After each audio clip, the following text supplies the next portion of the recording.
Nous avons connu que la loi n'était jamais la même, selon qu'il s'agissait d'un blanc ou d'un noir, accommodante pour les uns, cruelle, inhumaine pour les autres. Nous avons connu les souffrances atroces des relégués pour opinion politique ou croyances religieuses. Exilés dans leur propre patrie, leur sort était vraiment pire que la mort elle-même.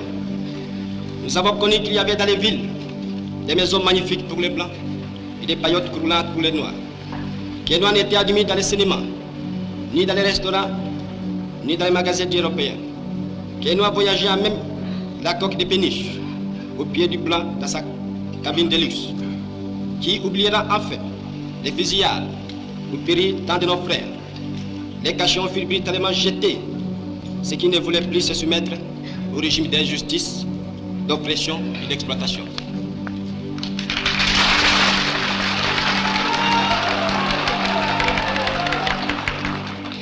Tout cela, mes frères, nous en avons profondément souffert.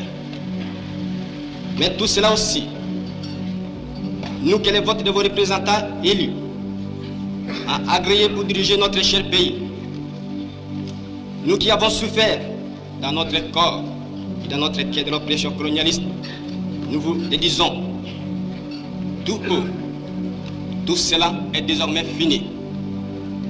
La République du Congo a été proclamée et notre cher pays est maintenant entre les mains de ses propres enfants.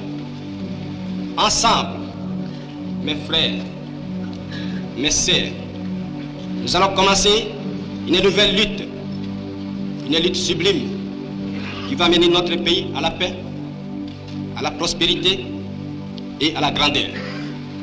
Nous allons établir ensemble la justice sociale et assurer que chacun reçoive la juste rémunération de son travail.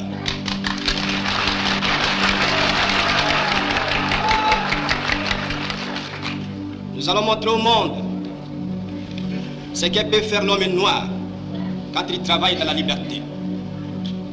Et nous allons faire du Congo le sacre de rayonnement de l'Afrique tout entière.